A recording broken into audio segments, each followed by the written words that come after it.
एक गरीब आदमी पर इतना भी जुल्म मत करो कि वो उठकर बदला लेने की तैयारी करने लगे। नेताओं के पास ही सबसे ज्यादा ब्लैक मनी होता है। इनके लिए पैसा ही सब कुछ होता है। लोगों की जान की कोई कीमत नहीं होती। ऐसे में अगर कोई इनके पैसे चुरा ले तो ये कैसा रिएक्ट करेंगे। फिल्म का नाम है पैंथम और आज हम इसी फिल्म की कहानी को सुनेंगे।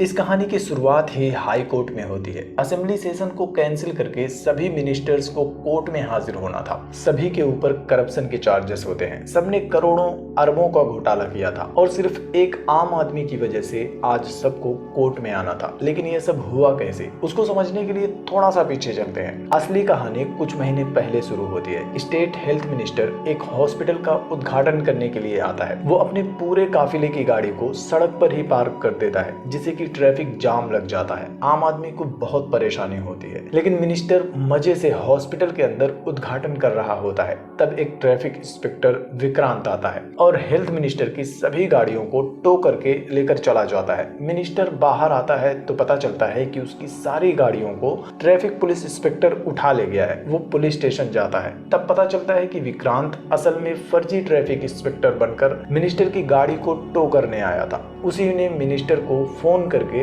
फेक टिप दी थी कि आज उसके घर पर इनकम टैक्स की रेड पड़ने वाली है। जिसके बाद मिनिस्टर ने अपना सारा ब्लैक मनी अपनी गाड़ी में ही छुपा लिया था और अब वो सारा पैसा विक्रांत के पास आ जाता है। इधर विक्रांत अपने एक दोस्त रवि के साथ होता है। वो दोनों भाड़े के एक घर में रहते हैं। दोनों भाड़ा देने के लिए अपने मकान मालिक वड़क्कम के पास जाते हैं। यहाँ हमें कुछ कॉमेडी भी देखने को मिलती है, लेकिन मेन पॉइंट की बात करते हैं। वो दोनों वड़क्कम को कॉर्पोरेटर बनने का लालच देते हैं, जिससे कि वड़क्कम के जरिए वो लूटे हुए पैसों से सोसाइटी वालों की हेल्प कर सके। वो लोग वड़क्कम के नाम पर लूटे हुए पैसों से सोसाइटी वालों के लिए अच्छा काम करते हैं और नाम वड़क्कम का होता है। वो दोनों वड़क्कम को अपने साथ एक मन्नत के बहाने मंदिर लेकर जाते हैं। मंदिर में विक्रांत देखता है अक्षरा को, जो कि बहुत ही खूबसूरत होती है और अक्षरा को देखते ही विक्रांत को उससे प्यार हो जाता है। वो अक्षरा का पीछा करने लगता है, लेकिन थोड़ी ही देर में उसे पता चलता है कि आज मंदिर में ही अक्षरा की एंगेजमेंट है। अक्षरा के ससुराल वालों ने एक अनाथ बच्ची को गोद लिया था। सगाई की रस्में हो रही थी।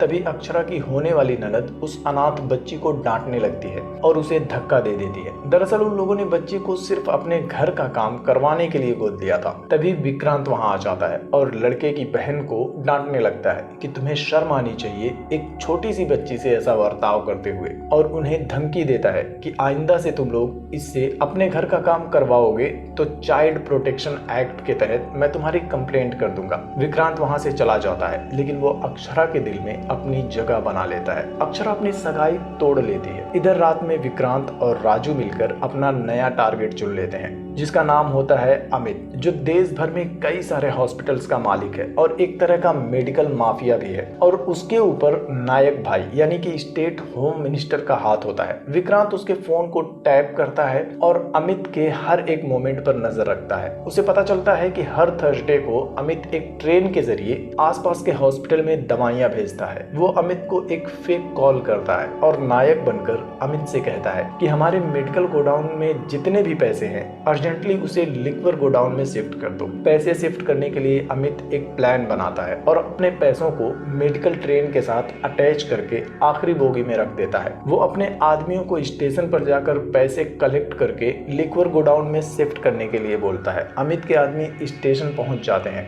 सब कुछ सही चल रहा होता है, लेकिन बीच रास्ते में ही विक्रांत भी अपने प्लान के साथ तैयार खड़ा होता है। रवि की हेल्प से वो ट्रेन को रास्ते में ही रोक लेता है और लास्ट बोगी से पैसे निकालने वाला ही होता है। तभी अमित के आदमी वहां पहुंच जाते हैं। विक्रांत के साथ उनकी एक जबरदस्त फाइट होती है और एंड में विक्रांत उन सबको मार के पैसों वाली बोगी को ट्रेन से अलग कर देता है। इधर ट्रेन स्टेशन पहुंचती है। तब अमित और उसके बाकी आदमियों को पता चलता है कि पैसा गायब हो चुका है। हेल्थ मिनिस्टर और अमित दोनों को लूटने के बाद विक्रांत अपने अगले टारगेट पर नजर रखना शुरू कर देता है। इधर हम देखते हैं होम मिनिस्टर नायक को, जो कि लंदन में एक इंडियन बिजनेसमैन आनंद सुराना के घर पर होता है। सुराना के घर पर ऑलरेडी और भी कई देशों के मिनिस्टर्स वेट कर रहे होते हैं। नायक पिछले 2 महीने से उससे मिलने की कोशिश में था। सुराना बाहर आता है। नायक उससे मिलता है और उसे अपने स्टेट में अपनी नई फैक्ट्री खोलने के लिए कहता है। नायक चाहता था कि सुराना इंडिया में भी अपने बिजनेस को एक्सपेंड करे और इन्वेस्टमेंट करे। सुराना सिर्फ 1 मिनट ही उससे बात बात करता है और वहां से चला जाता है। इधर विक्रांत अपने अगले टारगेट के पास जाता है जो कि नायक की गर्लफ्रेंड होती है। वो लोग हॉर्स रेसिंग कोर्ट में होते हैं। नायक की गर्लफ्रेंड के घोड़े का नंबर होता है 9 और इसी घोड़े पर आज सबसे ज्यादा पैसे लगे होते हैं क्योंकि सबको यकीन होता है कि आज 9 नंबर का घोड़ा ही जीतने वाला है। लेकिन लास्ट मोमेंट पर रवि उसके जॉकी को किडनैप कर लेता है। तब विक्रांत जॉकी बनकर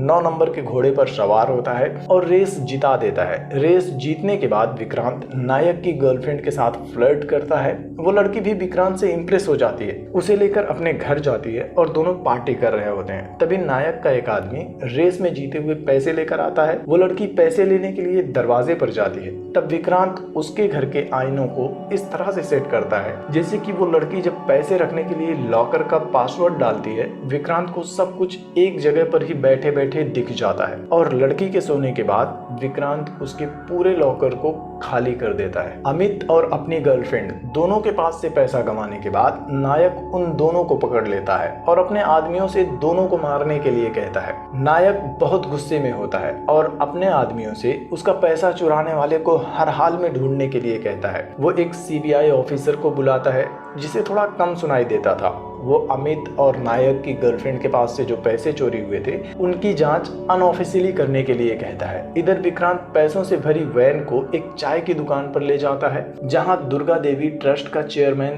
तिलक भी होता है। तिलक उस वैन को लेकर चला जाता है। ट्रस्ट में वो अपने आदमियों को एक लिस्ट देता है और सारा पैसा ट्रस्ट के जरिए उन जरूरतमंदों में बंटवा देता है। दूसरी तरफ अपनी सगाई तोड़ने के बाद से ही अक्षरा अपनी सहेलियों के साथ विक्रांत को ढूंढ रही होती है क्योंकि वो विक्रांत को प्रपोज करना चाहती थी। लेकिन विक्रांत को लगता है कि अक्षरा की सगाई हो चुकी है, इसलिए विक्रांत जब भी अक्षरा को देखता है वहां से भाग जाता है। और ऐसे ही एक दिन दोनों फिर से उसी मंदिर में मिलते हैं। मंदिर में अक्षरा विक्रांत को प्रपोज करती है और उसे बता देती है कि मैंने तुम्हें देखने के बाद उसी दिन अपनी सगाई तोड़ दी थी। दोनों गले लग जाते हैं और उनकी लव स्टोरी भी शुरू हो जाती है। इधर पैसा चोरी करने वाले को ढूंढते हुए नायक बहुत सारे लोगों को धमकाता है, सबकी पिटाई करता है, लेकिन उसे कुछ भी पता नहीं चलता। वो हेल्थ मिनिस्टर को भी धमकाता है, लेकिन हेल्थ मिनिस्टर उससे कहता है कि तुम्हारा क्या, मेरा अपना भी पैसा चोरी हो गया है। लेकिन नायक उसे जान से मारने की धमकी देता है। नायक के डर से हेल्थ मिनिस्टर एक हॉस्पिटल में बहाना करके भर्ती हो जाता है और एक दिन हॉस्पिटल में ही वो विक्रांत को देख लेता है। मिनिस्टर का सेक्रेटरी उससे बताता है कि उस दिन आपका पैसा इसी ने चोरी किया था। मिनिस्टर उसे मारना चाहता है, लेकिन सेक्रेटरी उससे कहता है कि अगर ये आदमी आपका पैसा चोरी कर सकता है तो नायक का पैसा ढूंढ भी सकता है, इसलिए इसे नायक का पैसा ढूंढने के लिए हायर कर लेते हैं। अब सिचुएशन ऐसी थी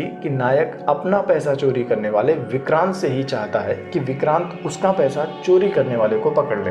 कुछ दिनों बाद नायक को बिहार में अरविंद दुबे नाम के एक आदमी को हवाला के पैसे देने थे। अब नायक की तरफ से विक्रांत पैसे को बचाने और अपनी तरफ से पैसे को चोरी करने का प्लान एक साथ बनाता है और ट्रांजैक्शन वाले दिन विक्रांत पहले अपने कुछ दोस्तों को नायक का आदमी बनाकर बिहारी गैंग के पास भेजता है, जो बिहारी गैंग को बेवकूफ बनाकर उनसे उनका आधा 10 रुपए का नोट ले लेते हैं और उन्हें नकली पैसों से भरा हुआ बैग दे देते हैं। जिसके बाद विक्रांत नायक के आदमियों के साथ उनके पास जाता है। तब तक विक्रांत के दोस्त बिहारी गेटअप ले लेते हैं और 10 का आधा नोट नायक के आदमियों को देते हैं और उनसे असली पैसों वाला बैग लेकर चले जाते हैं। लेकिन विक्रांत को एक बात पता नहीं होती कि नायक ने पैसों के अंदर ट्रैकर छुपाया था। विक्रांत के दोस्त दूसरे रास्ते से जा रहे होते हैं, जिससे कि नायक को पता चल जाता है कि उसके पैसे चोरी हो गए हैं। वो विक्रांत सहित अपने सभी आदमियों को पैसे के पीछे जाने के लिए कहता है और रास्ते में एक जगह पर वो लोग विक्रांत के दोस्तों को पकड़ भी लेते हैं, उन्हें मारना शुरू कर देते हैं। विक्रांत से यह सब कुछ देखा नहीं जाता। तब विक्रांत खुद सामने आता है और नायक के आदमियों की धुलाई करता है, अपने दोस्तों को बचाता है, पैसों से ट्रैकर निकालकर फेंक देता है और वहां से चला जाता है। अब नायक को भी पता चल चुका था कि उसका पैसा चुराने वाला कोई और नहीं विक्रांत ही है। वो विक्रांत को ढूंढते हुए अक्षरा को किडनैप कर लेता है और दुर्गा देवी ट्रस्ट पहुंच जाता है। दुर्गा देवी ट्रस्ट का चेयरमैन तिलक उसे बताता है कि विक्रांत कोई और नहीं, लंदन में रहने वाले इंडियन बिजनेसमैन आनंद सुराना का इकलौता बेटा है और दुर्गा देवी ट्रस्ट विक्रांत की मां दुर्गा देवी ने ही शुरू किया था, जिसके जरिए वो गरीबों की मदद करती थी। लेकिन वो लोग इंडिया से लंदन शिफ्ट हो गए थे। दरअसल कुछ महीने पहले तिलक ने आनंद सुराना को कॉल किया था। वो आनंद को ट्रस्ट की 25वीं सालगिरह पर इनवाइट करता है, क्योंकि दुर्गा देवी की मौत के बाद से ही सुराना फैमिली का कोई भी मेंबर दुर्गा देवी ट्रस्ट के फंक्शन में नहीं आता है और इस बार भी आनंद आने से मना कर देता है। लेकिन उस टाइम पर विक्रांत ने फोन पर उनकी बातें सुन ली थी। वो इंडिया आता है और एयरपोर्ट से ट्रस्ट जा रहा होता है। रास्ते में सिग्नल पर उसके हाथ पर एक छोटी सी चोट लग जाती है। वो लोग एक प्राइवेट हॉस्पिटल जाते हैं। डॉक्टर उसके हाथ में कच्चा प्लास्टर लगा देता है और 4 दिन बाद खोलने के लिए कहता है। तभी डॉक्टर के पास एक नर्स आती है और बताती है कि थोड़ी दूर पर एक बॉम्ब ब्लास्ट हुआ है और सभी घायलों को इसी हॉस्पिटल में लेकर आ रहे हैं। वो लोग बाहर आते हैं और बाहर विक्रांत घायलों को देखता है। वो काफी इमोशनल हो जाता है। तभी वहाँ हेल्थ मिनिस्टर और होम मिनिस्टर दोनों आ जाते हैं। मीडिया के सामने दोनों इंटरव्यू देते हैं और कहते हैं कि इन घायलों के इलाज की जिम्मेदारी सरकार उठाएगी। वो मरने वालों को 10 लाख और घायलों को 5 लाख का मुआवजा देने का ऐलान करते हैं। ये सब देखकर विक्रांत भी 10 करोड़ का चेक भरता है और अपने असिस्टेंट से होम मिनिस्टर को देने के लिए कहता है और वहां से चला जाता है। अगले दिन विक्रांत ट्रस्ट का फंक्शन अटेंड करता है और 4 दिन बाद लंदन वापस जाने के लिए एयरपोर्ट पर जाता है। एयरपोर्ट पर डॉक्टर उसके हाथ का कच्चा प्लास्टर निकालने के लिए आता है। विक्रांत रैंडमली उससे घायलों के बारे में पूछता है। तब डॉक्टर बताता है कि घायलों को मरहम पट्टी करने के बाद वैसे ही उनके घर भेज दिया गया था। विक्रांत का असिस्टेंट उसे बताता है कि इंडिया में ऐसा ही होता है, सब कुछ सिर्फ न्यूज और फाइलों तक ही सीमित रहता है। विक्रांत लंदन जाने का अपना प्लान कैंसिल कर देता है और घायलों की डिटेल्स निकलवाता है और एक एक करके उन सब से मिलने के लिए चाहता है। इन्हीं घायलों में एक लड़की भी होती है जो कि रवि की बहन होती है। उन सब की हालत देखकर विक्रांत परेशान हो जाता है और उनके लिए सब कुछ करने की ठान लेता है और रवि भी इसमें विक्रांत का साथ देने के लिए तैयार हो जाता है। अब स्टोरी प्रेजेंट में आती है। ट्रस्ट के बाहर मीडिया वाले भी आ जाते हैं। इसी वजह से नायक तिलक को धमकी देने के बाद चुपचाप वहां से निकल रहा होता है। तभी विक्रांत वहां आ जाता है। पूरी मीडिया के सामने वो कहता है कि होम मिनिस्टर हमारे ट्रस्ट में 50 करोड़ का डोनेशन देने के लिए आए थे, जिसके बाद मजबूरी में नायक को ट्रस्ट में 50 करोड़ का डोनेशन देना पड़ता है। विक्रांत उससे कहता है कि कुछ दिनों पहले मैंने तुम्हें 10 करोड़ दिए थे और अब मैं तुमसे 50 करोड़ वापस ले रहा हूँ। इसके अलावा जो ब्लैक मनी तुमसे लूटी है वो अलग। अगले दिन विक्रांत मीडिया और पुलिस स्टेशन में कॉल करता है और कहता है कि मैंने हाई कोर्ट में बॉम्ब लगाया है। पूरी मीडिया और पुलिस फोर्स हाई कोर्ट में पहुंच जाती है। तब मीडिया के सामने विक्रांत आता है। वो एक मिनी ट्रक ओपन करता है जिसमें अब तक चोरी की हुई ब्लैक मनी होती है। विक्रांत बताता है कि यह सारे पैसे नायक और भी कई सारे मिनिस्टर्स के हैं और मेरे पास इनके प्रूफ्स भी हैं। विक्रांत को अरेस्ट कर लिया जाता है, लेकिन पब्लिक विक्रांत को सपोर्ट कर रही होती है, जिसके बाद कोर्ट भी एक्शन में आती है और सभी मिनिस्टर्स को समन भेज दिया जाता है और उन सबको कोर्ट में हाजिर होने के लिए बोला जाता है। और आज कोर्ट में हर एक मिनिस्टर हाजिर होता है। मिनिस्टर की तरफ से उनका डिफेंस लॉयर बहुत मजबूती से केस लड़ता है और विक्रांत के सभी एविडेंसेस को फेक साबित कर देता है। बट इन द एंड वो सीबीआई ऑफिसर भी कोर्ट में गवाही देने के लिए आता है, जिसे नायक ने अपने चोरी किए हुए पैसों को ढूंढने के लिए अपॉइंट किया था। दरअसल उस सीबीआई ऑफिसर को कम सुनाई देता था, इसलिए उसने नायक और अपने बीच हुई सभी बातों को रिकॉर्ड कर लिया था। फॉरेंसिक रिपोर्ट के साथ उन रिकॉर्डिंग्स को कोर्ट में सबमिट कर देता है। जज साहब उन रिकॉर्डिंग्स को सुनते हैं, जिसके बाद अपना ऐतिहासिक फैसला सुनाते हैं कि सभी मिनिस्टर्स अपने पद से इस्तीफा देंगे और उनके खिलाफ इंक्वायरी होगी, क्योंकि विक्रांत ने घोटालों के पैसों को लूटकर जनता तक पहुंचाया था। इसलिए विसल ब्लोअर एक्ट 2011 के तहत विक्रांत को कोई भी सजा नहीं मिलती। विक्रांत ने टेक्नोलॉजी की हेल्प से सिर्फ कुछ लोगों के साथ मिलकर हजारों जरूरतमंदों को उनका पैसा पहुंचाया था। इसलिए जज साहब भी सरकारी ऑफिसों से फाइलों का सिस्टम हटाकर टेक्नोलॉजी की हेल्प से जरूरतमंदों का मुआवजा सीधे उनके बैंक खाते में भेजने का आदेश देते हैं, जिसके बाद यह फिल्म यहीं पर खत्म हो जाती है। कोर्ट रूम में ही जज साहब के आदेश पर एक लड़की को नंगा कर दिया गया था। यह कहानी जानने के लिए ऊपर वाली वीडियो या फिर फरहाना ने फोन पर सेक्स चैट करना क्यों शुरू किया, यह जानना चाहते हो तो नीचे वाली वीडियो देखो। इसके अलावा आगे और भी वीडियो देखने के लिए चैनल को भी सब्सक्राइब कर लेना।